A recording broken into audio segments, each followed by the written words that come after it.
The broadcast is now starting. All attendees are in listen-only mode. Good afternoon, everybody. This is Sophie from English Australia. Thanks for attending this afternoon's webinar about the global scale of English and benchmarking and assessment. Our presenter this afternoon is Mike Mayer. He's the director of the global scale of English within Pearson, and he also heads up the team that developed the learning objectives for the scale. Mike's based in London, where it's currently 7 a.m. So thank you very much for getting up early to present this afternoon's webinar.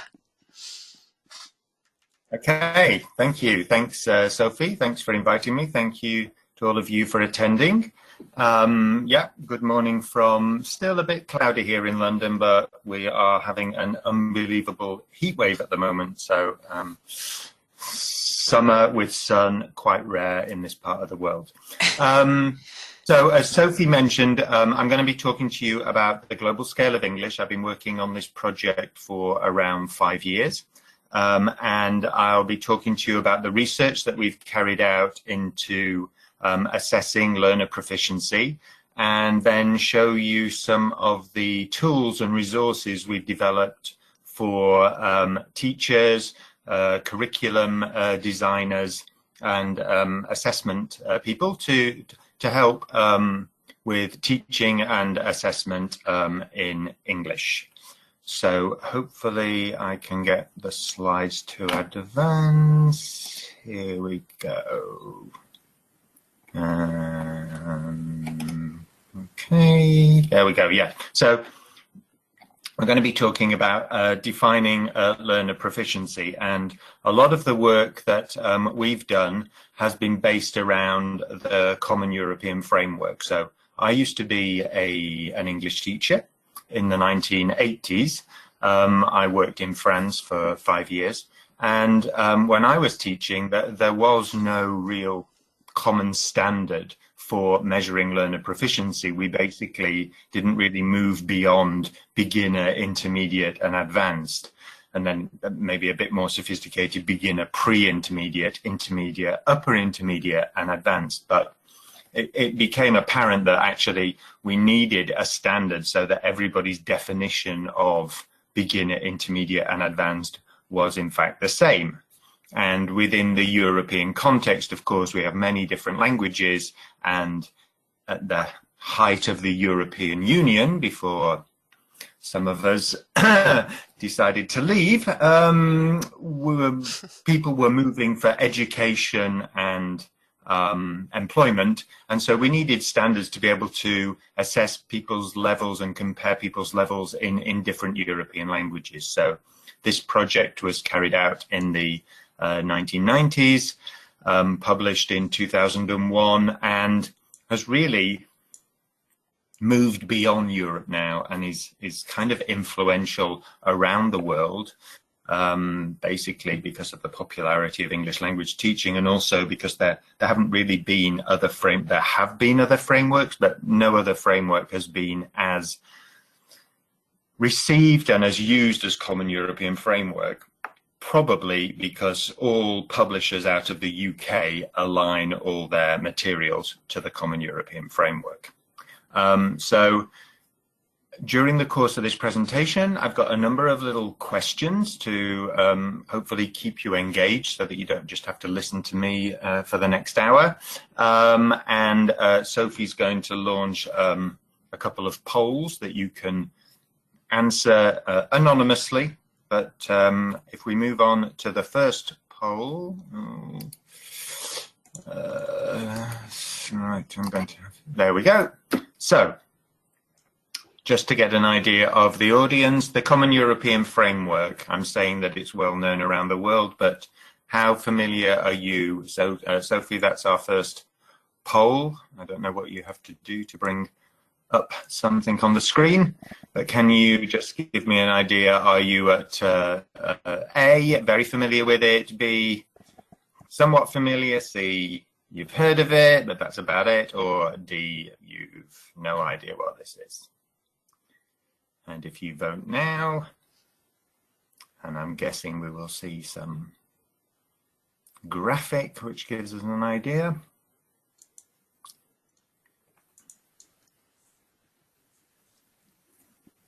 Okay, so we kind of, about half of you are familiar, I'm somewhat familiar, and then a few people who don't know. Doesn't matter if you've never heard of it, it's just that this is the grounding for the work that we've done.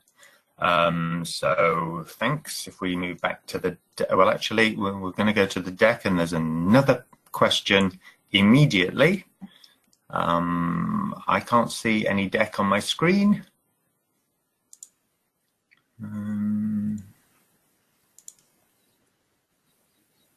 Okay, so obviously, if you've never heard of it, you are going to have to hazard a guess here, but interesting non-essential fact: where was the Common European Framework research carried out? Was it France, Germany, United Kingdom, or Switzerland? Okay, we won't spend too long on this fascinating fact if we move to the results.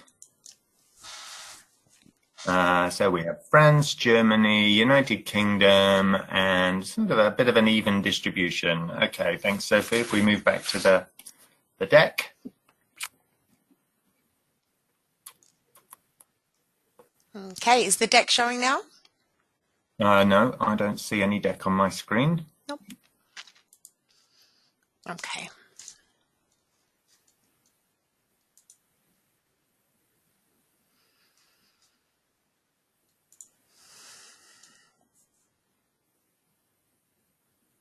Okay, there we go. So if I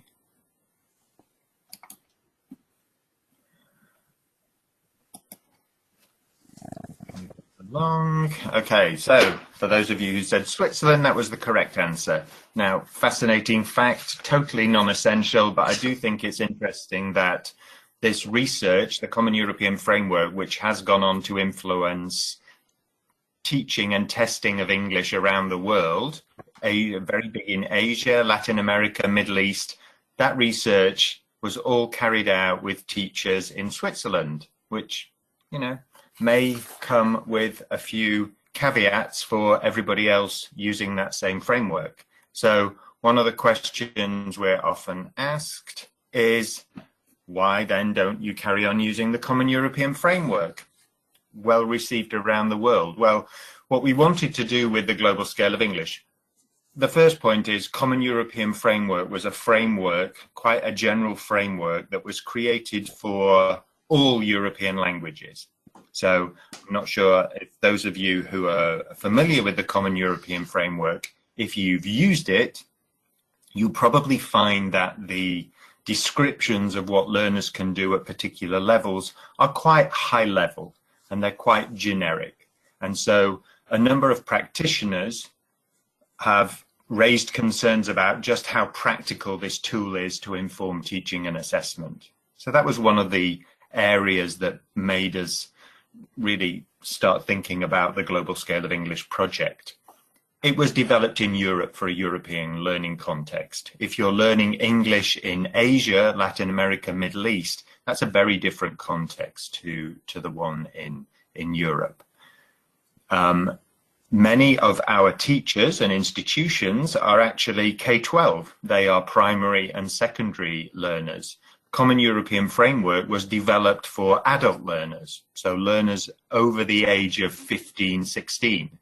And many people have tried to adapt the can-do statements, the learning objectives from the Common European Framework with, you know, greater or lesser degrees of success. So we thought there was an opportunity to do something there for the K-12 section.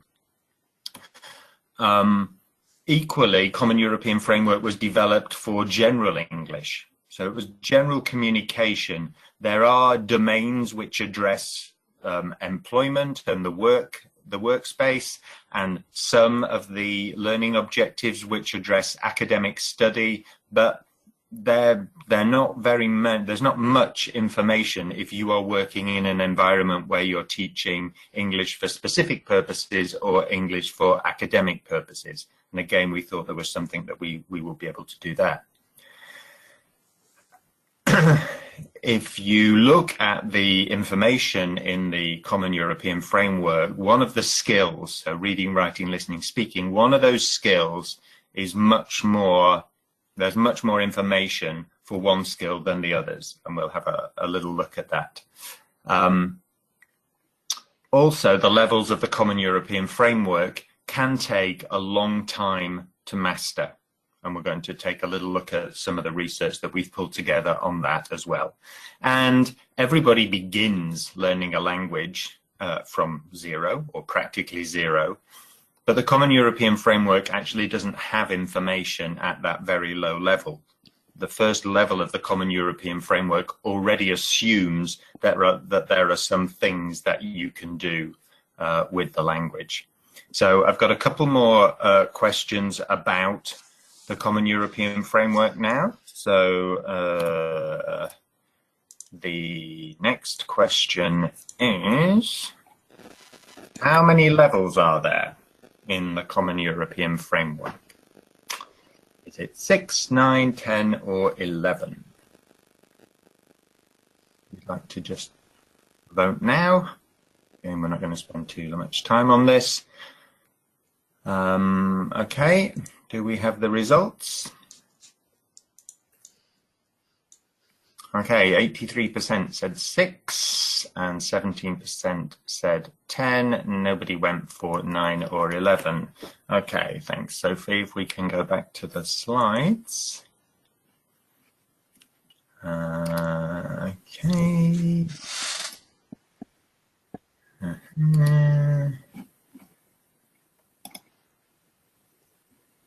Okay, so I can totally understand why a large number of you said 6, because this is what the Common European Framework is famous for. 6 levels, A1, A2, B1, B2, C1, C2, describing the basic user, the independent user, and the proficient user.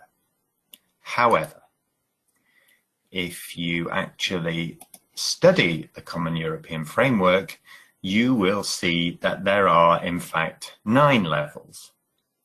And A2, B1, and B2 are actually 2 levels. And the reason why I'm making this point is that this does actually have an impact on how long it takes to move between Common European Framework levels. And I think a better understanding of how those levels work enables teachers to set more realistic targets for their learners. So, for example, moving from A1 to A2 may be relatively straightforward, but then we often, I think, as teachers, have the impression that learning appears to slow down as you start moving up the Common European Framework levels.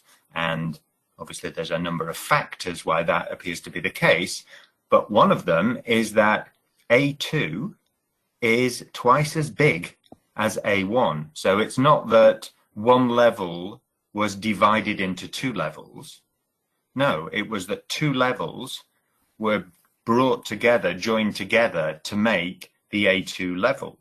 But they are very clearly explained in the Common European Framework Manual that there is a lower and a higher level for each of those A2, B1 and B2.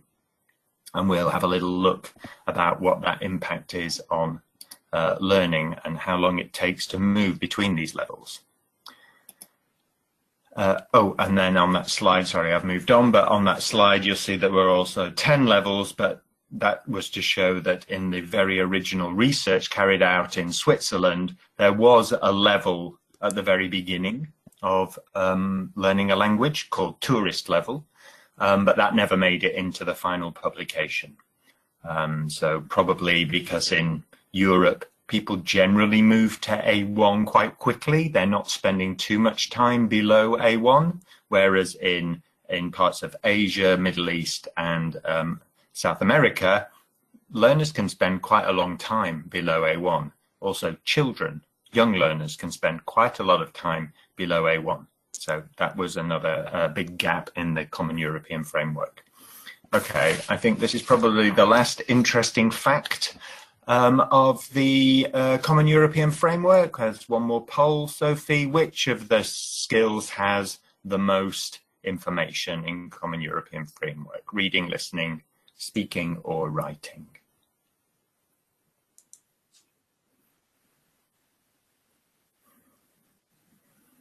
Okay, if we go to the results. Okay, speaking and writing. Great. So if we move back to the deck, sorry, Sophie, I think that's the last bit of moving around that we'll do for a while. Most of you are right. The key skill in the Common European Framework is speaking. So around 2/3 of the information is around speaking. So the can-do statements for speaking. Also, if you look across the levels, A1 to C2, about 2/3 of the information describes A2, B1, B2. And by that I mean A2, A2 plus, B1, B1 plus, B2, B2 plus. This means that if you're creating content, if you're measuring proficiency in, for example, reading at A1 or writing at A1, you have very little information to inform you using the Common European Framework. So we thought there was an opportunity to do something there to extend the Common European Framework. So if we look at this this little diagram, so this is the, if you like, the slope of language learning from the very beginning up to proficiency, and you see there the levels of the Common European Framework. Note that I've shown 6 levels, but A2, B1 and B2 are actually twice as big as the other levels.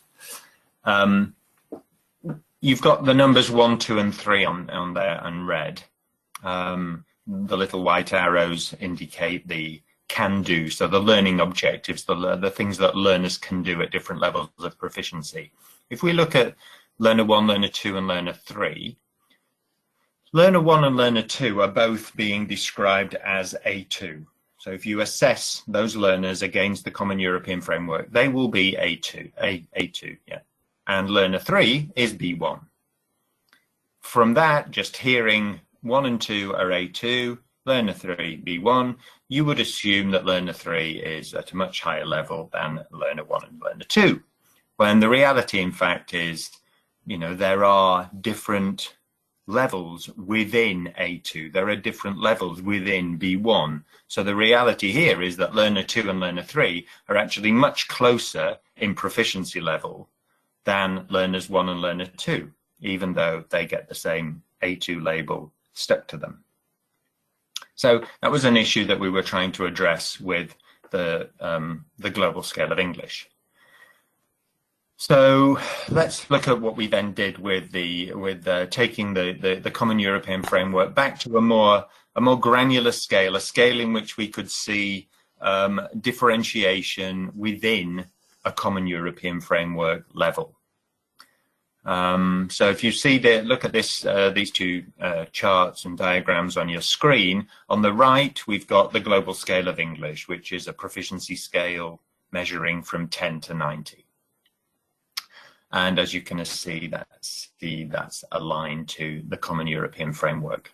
On the left-hand side, you have a table which contains a column headed Logit, and then the Common European Framework levels. Now those logits are from the research data carried out in Switzerland.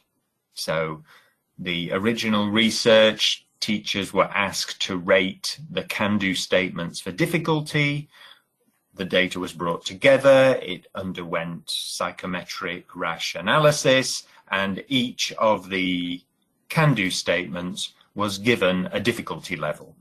So during the research stages, the Common European Framework was a list of can-do statements in order from the highest proficiency to the lowest proficiency. And then when it was published, they grouped together bands of can-do statements and published them as A1, A2, A2 plus, B1, B1 plus, etc. So what we've done with the global scale of English, if my screen will move, next. Okay, is we've taken that original measurement scale and telling a learner that their proficiency level is minus 3.23 is not a great positive story. And if you keep on working, we can get you to minus 1.23. That's not the story we want to give. So fundamentally, we've just taken that original scale, underlying scale from Common European Framework, and transposed it onto a positive scale from 10 to 90. So instead of telling a learner you're minus 3.23, which is the beginning of A2, we can tell them you're 30, which is the beginning of A2. And then you have 30, 31, 32, 33, 34, 35, 36, etc. within A2, where we are then able to show that learners are moving up the A2 level. So you're able to report that they're making progress more regularly than if you had to wait until they were A2 plus or even B1, because that can take quite a bit of time. In fact, let's have a look how much time that takes. So there will be another quick poll here, but what I want you to stab a guess at is how many hours do you think it takes to move a learner from A1 to A2? Now, this learner, if I just give you a few facts about this learner is motivated, and this learner does have regular English, so probably every day, and this learner has a first language which is not too different from English.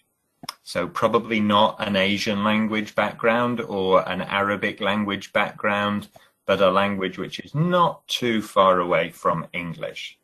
So, Sophie, we have a poll. I've given you just some random numbers.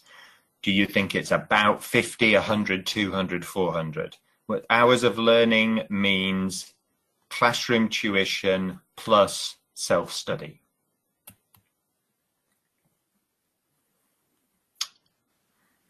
Okay, shall we see what we've got? Okay, around 200 hours. Okay, if we go back to the slides, I will show you next. Oh, yeah, actually it's around 100 hours. 100 hours for A1. Again, your experiences possibly with more Asian language backgrounds in Australia, I'm not sure, but maybe it takes a bit longer, and I will show you. I've got some other statistics which show the other extreme. So this is kind of the fast motivated learner, how many hours they take. Next guess, and it will be a guess, I'm sure. How many hours does it take to move between B1 and B2? So again, Sophie, we've got a quick poll. Yeah, the next poll, I think.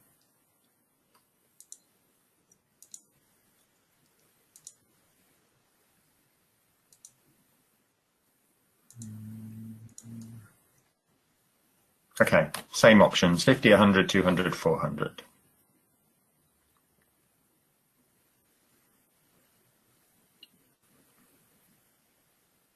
And the answers, or the guesses? 200. Okay, so I'm wondering if people are inspired by another publisher's website that says every level of the Common European Framework takes 200 hours to master. I'm not just making up these numbers, and I will show you at the end of the slide deck, which we're happy to share with you. We've got a paper on the website which brings together the research into how many hours it takes to move between Common European Framework levels. And okay, let me move forward. So if you look at the fast column there, it's around 400 hours to move between B1 and B2. Basically, as you move up the Common European Framework, the higher your proficiency, the longer it takes to move to the next level of proficiency. You can see on the screen on the right-hand side, we have the 95, so about 100 and 400 hours. They are for the faster, motivated, regular exposure to English type student.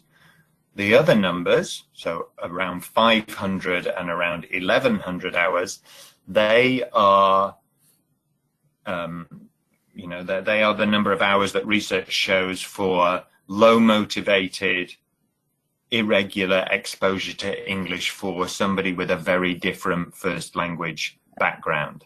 So again, Asia, Latin America, and we see this in you know, in parts of Asia where it takes hundreds of hours to get a learner from A1 to A2. And when I'm presenting in Asia, when I ask the question, how long does it take to get your learners from B1 to B2? Often the answer is never. It will never happen.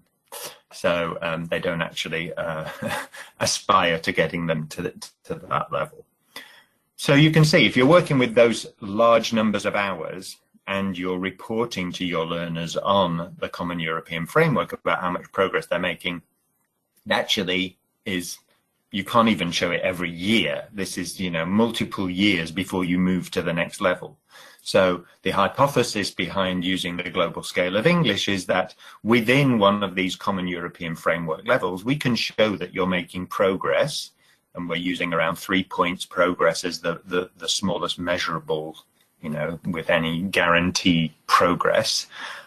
You can show more often. That's not to say that you're going to learn more quickly. It's just that, you know, you're 43, you're 46, you're 49, you're 52. Yes, you are B1, B1, B1, B1, but we can show that you're moving up towards B2, the elusive B2, and actually, you know, as you know, as English teachers and educators, there are no miracles to learning English or a language quickly. It's just about practice, sticking at it, and one of the key areas there is to be able to motivate the learners to just stay the course and carry on, and don't give up because you think, oh, I'm still A2, I'm still A2, I'm not making any progress. So that's one of the key goals of the global scale of English, to be able to motivate through demonstrating to learners that they are making smaller increments in their English language learning.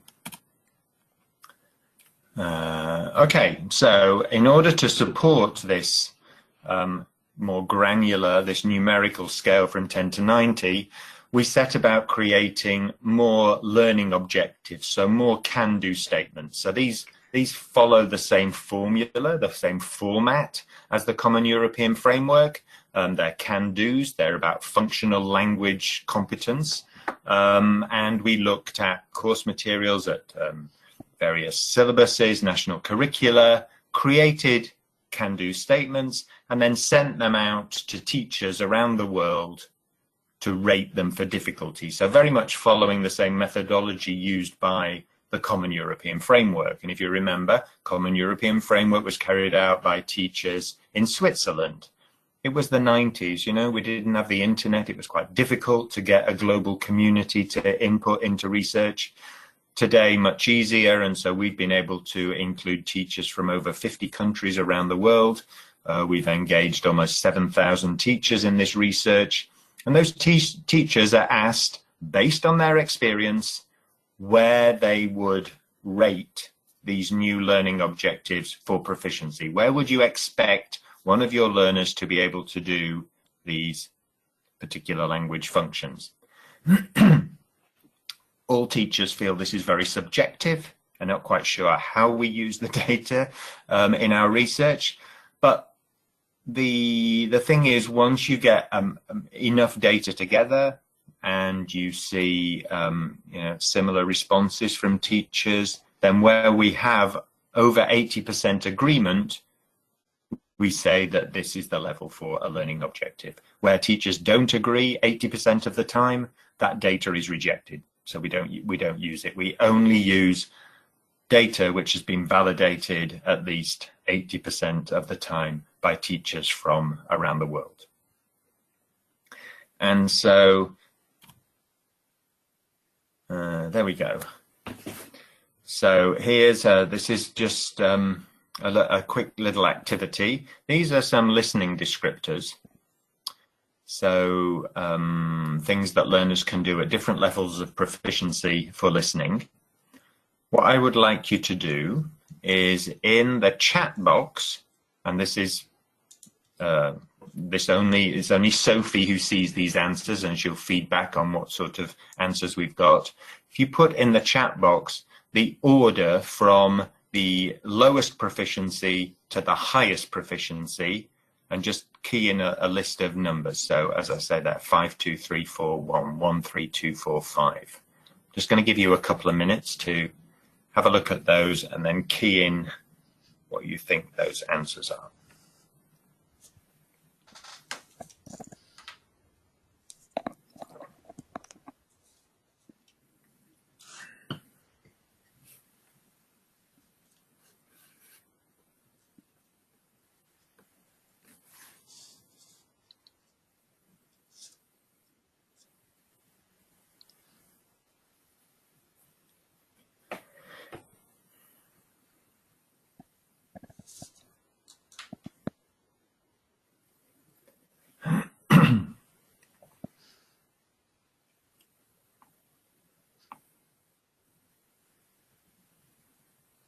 I have a couple of answers through. I'll just give people a few more, 30 more seconds. Okay, thank you. Okay, so I've got some through now. So we have 5, 3, 1, 2, 4. Yeah. Quite a few times. Okay. We also have 5, 1, 3, 2, 4. Okay. 5, 3, 2, 1, 4. Okay. And something quite different. 2, 4, 3, 1, 5. Okay.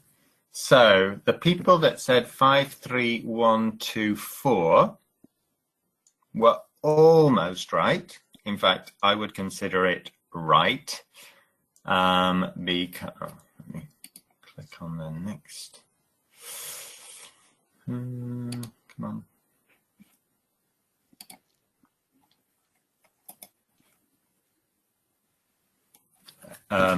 So it was 5, 3, 1, 4, 2, but if you look at the last two, they are both high B2 and they're 73 and 75, and I would say that fell within a margin of error. So actually, if you said 5, 3, 1, 2, 4, you got it spot on. That, by the way, is not how the research is carried out. It's a little bit more complex than that, but that was just to give you a feel of, we're asking teachers from their experience to order the learning objectives from, the easiest to the most difficult. And so these research, what have we created from this research? So we've created 4 sets of learning objectives. So we have a set for general adults learning general English. So that's the one that's closest to the Common European Framework.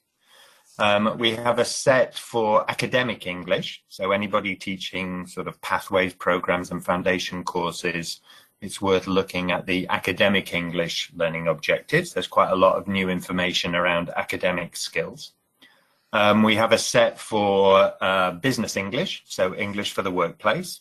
And then we have a set for young learners. So this is for the K-12 age 6 to 14.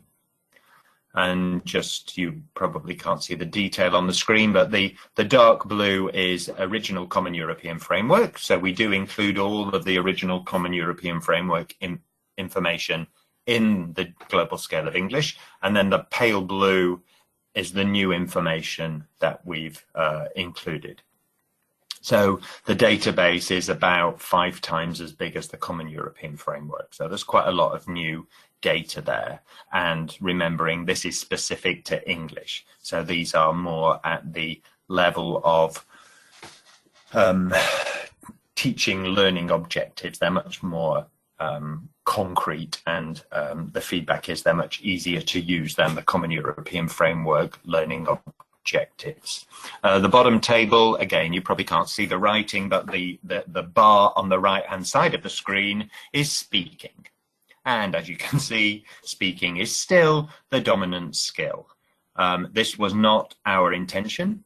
We were hoping to get all the skills about the same level, but because of the methodology and that we only include data when 80% of teachers agree, we have to reject a lot of data, particularly for the receptive skills, so listening and reading. We find it quite difficult to get 80% agreement on those learning objectives. That said, there is, as you can see, still quite a lot more information in Global Scale of English for listening and reading and writing than there is in the Common European Framework. And so all of this data we use internally at Pearson to it underpins everything that we do in English now. So we've got the scale, the 10 to 90 proficiency scale. We've got these sets of learning objectives, and those are used to create our course materials.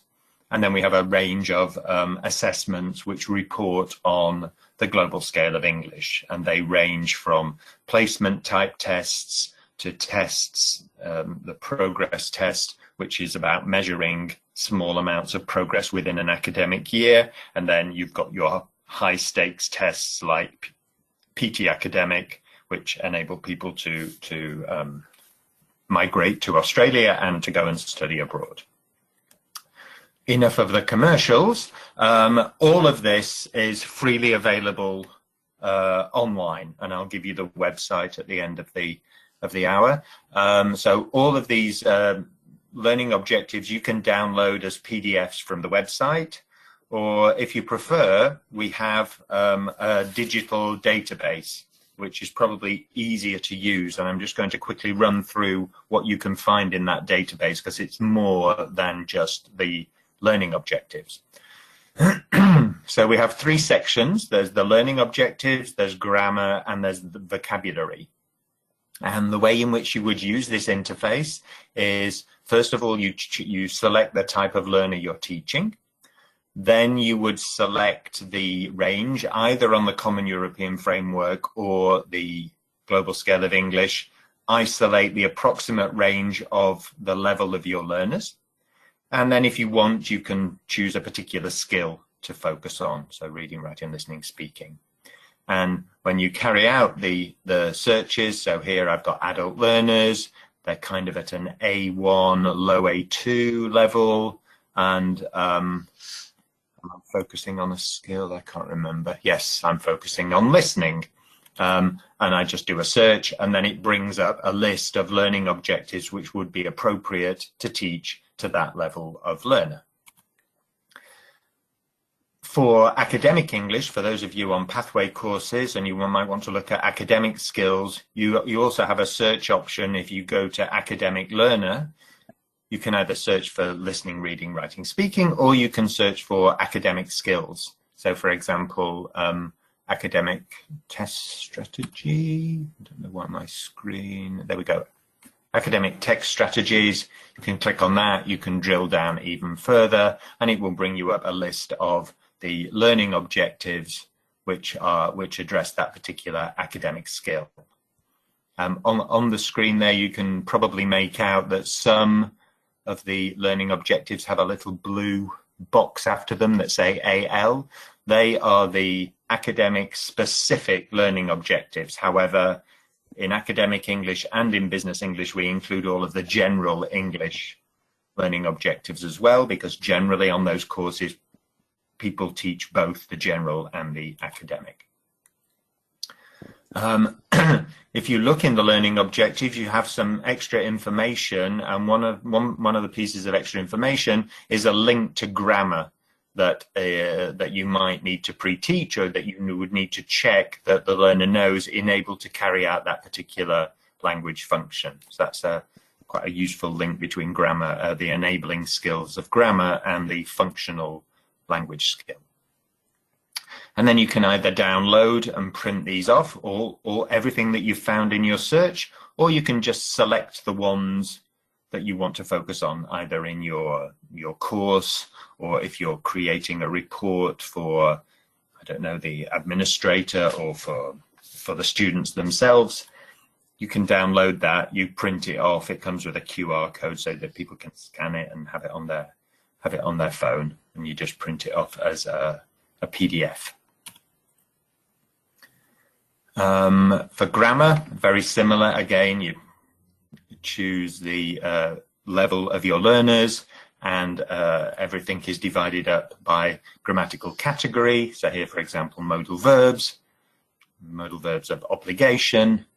And again, it brings you up a list of learning objectives that are appropriate at that particular level. There is more information available, and that includes simple example sentences, but also a link back to functional language learning objectives. So again, if you're teaching a grammar course, this is some guidance on how you could then practice that particular piece of grammar within a functional language skill. For grammar as well, we've included some free resources. So if you see that icon, like a little paper icon, if you click on there, it will bring up a list of lesson plans or just worksheets as little fillers, just to supplement your own course materials. Just print these out and use them with your students.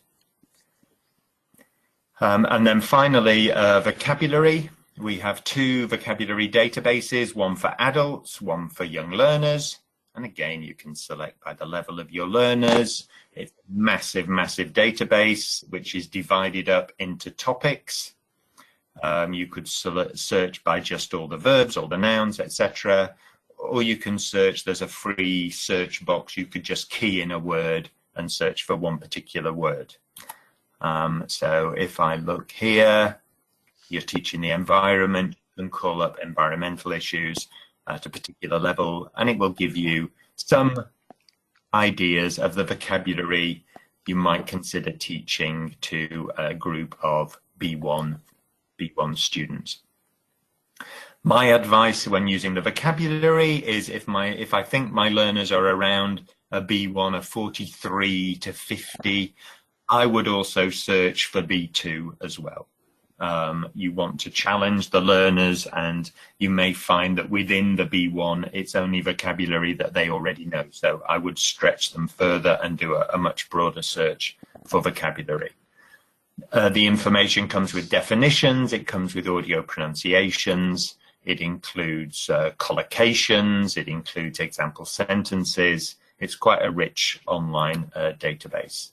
All of this that I'm showing you is free, and I will give you the link at the end of the presentation.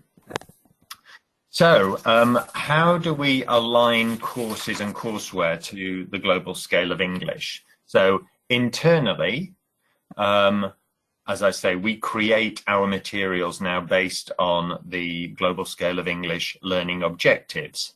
And before we go to publication, we'll go through and map out all of the learning objectives which have been included in that course. And this is something that we encourage teachers, institutions to do with their own materials. You can, check the leveling of your own materials by seeing which of these learning objectives are being taught in the materials. And all of that data we log in spreadsheets, and we then use that data to create the calculations which then appear on the back of the book. So in the old days, we would say that, for example, elementary was probably, A1, and then pre-intermediate was A2. With this analysis from the learning objectives, we're able to show more precisely that actually elementary goes from kind of the middle of A1 up to A2, the top of A2 before A2 plus. So we're able to give a more precise reflection of the level of the content in that course. Of course, that doesn't mean that your learner will be at A2 plus when they finish that particular course, but it does show that these are the range of learning objectives that are being covered in this particular level of this book. And so we've worked with a number of institutions around the world. An example here is of a private language school in the US, Rennet, and they were concerned about their program and how learners didn't appear to make progress in certain of the courses. They needed to get external accreditation, and I think, like a number of institutions, their curriculum was fundamentally based around the course materials from a publisher that they had bought, and then they kind of made their student learner outcomes from those course materials. So they were kind of tied to using that particular course ad infinitum, because nobody wanted to go through the work of creating the curriculum again. And so we worked with them and we went through their course materials and mapped them. And in a very similar way, we had their existing learning outcomes, and then we mapped them to global scale of English learning outcomes. And it threw up, a number of interesting things. Some of their levels covered way too big a range. So they had from A2 to B2 all in the same course. So that was too challenging. There was a lot of over focus on reading and listening, and they thought they were teaching a 4 skills course. And so with this alignment, it's enabled them to move away at a future date from the particular course materials that they're using, because now they've got an independent, externally validated curriculum, which they can then use to help them select materials in the future. I'll just pop up a quote from the director of the centre, who obviously was very, very happy with the alignment that was carried out. And if anybody is interested in doing something similar, then we are very happy to support that work at Pearson. And this is something which you may end up with, which shows that your intermediate English 1, you've got 61% of your learning objectives are an A2 plus, and then it's moving into B1, and then when you move to the next level, you've got a few which are still at A2 plus, but the bulk are at B1, and you have a few stretching at B1 plus. So this is kind of an ideal scenario. This is what your courses would look like. You have a little bit of recycling of information that you already know, but then you're stretching them to the next level so that there's no massive leap between different courses. Also aligning to assessments. Now, there's one thing that we've created. Again, this is available on the website. We've got we have 2 assessment frameworks, one for adults and one for young learners. And these are effectively assessment rubrics for what you're looking for in speaking and writing. So what does accuracy or what does fluency look like at high A2, and how is it different at B1? So again, this is helping teachers, institutions to standardize the way in which they're reporting out on speaking and writing in their assessments. And blank screen, it's effectively like assessment rubric. So it's a description of what these look like, broken down into spoken production and fluency, interaction, the range of the vocabulary, and the accuracy. So these are available for young learners and for adults, and they're available for writing and speaking at the moment. We are working on listening and reading as we speak. And then they're looking at the way in which institutions align their assessments to the GSE. There are different levels and different degrees of alignment possible. So at a very basic level, we've looked at institutions' assessments and done that mapping to the GSE learning objectives. So which of these GSE learning objectives are covered in this exam, which are being assessed in this exam? That's relatively quick, cheap, and easy. and it gives you an idea of, are you at least targeting the right areas for testing? The next stage involves collecting student data. So you would have students you would do the first part, the first bullet, and then have students taking your assessment and then a GSE based assessment, so something like a PT academic, and then we can compare the results and make some conclusions, draw some conclusions about where the alignment is to GSE. And then the final stage is something that is quite major and involves experts and standard setting. And this is the type of process that we've carried out for alignment to international exams like IELTS, TOEFL. And again, we have on our website, we have the reports about how we've carried out these alignment studies. So these involve the 2 steps above, but then also a panel who make decisions about where the different cut scores are on exam A and on the global scale of English. So there are different levels of ways in which you can externally validate your assessments using the global scale of English. And here is the website information. So it's quite easy to remember, english.com/GSE. If you go in there, you will find lots of different sections. And that's where you would find the database, the teacher toolkit. So if you're looking at the website on the right-hand side, it just says teacher toolkit access, click on there, and you can just get started using that database. The website has lots of blogs written by our own staff plus teachers around how they're using the global scale of English for scaffolding, curriculum design, assessing. We've got all the reports on how we've created the scale, the learning objectives, alignment studies with various international exams and a couple for local exams in Poland and Japan. The research paper, which all those hours of 100 hours and 400 hours, that brings together research from the UK, the US, and also some new research from Pearson. So you can have a read of that, and shows that I didn't just make up those numbers. And then the assessment frameworks that we just looked at. So those assessment rubrics for speaking and writing. And just finally, I wanted to share with you a couple of sort of external recognitions that we've had for the GSE. So you may or may not be aware that the Common European Framework published an update in September last year called the Companion Volume. It's currently only available on the website. You have the link there to coe.int. Interestingly, they've now included below A1, so pre-A1.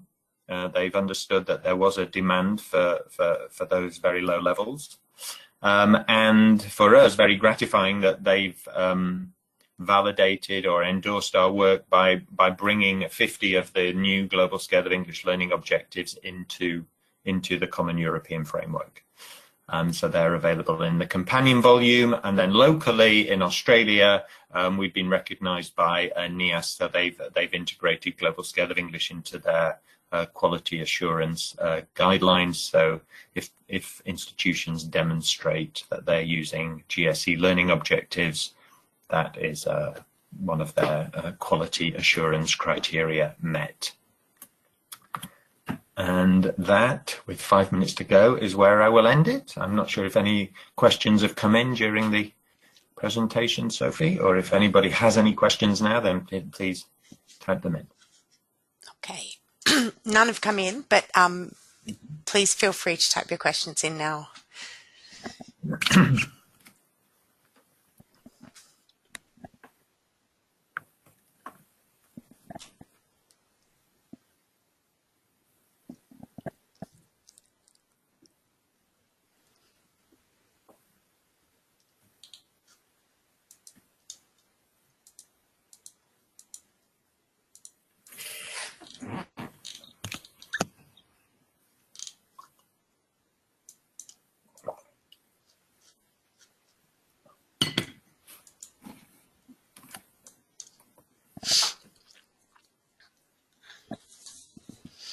sometimes the questions take a little while to filter through.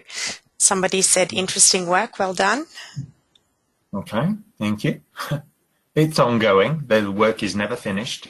So we will continue to, so keep an eye on english.com, because we do continue to release, particularly in the teacher toolkit, new functionality. We're working on a couple of things at the moment that we will continue to upload to that website. So worth keeping an eye on there.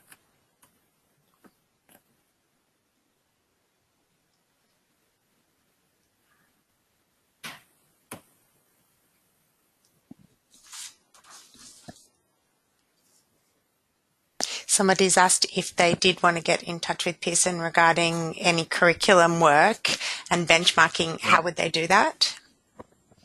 So what I will do is I will add my email, or you can give my email out, or will we add it to the deck and circulate the deck? Sure. I can add I'll add my email to this last slide. Okay. And then we've got a contact. Okay, wonderful. All right, well, I don't think there are any questions. None have come through.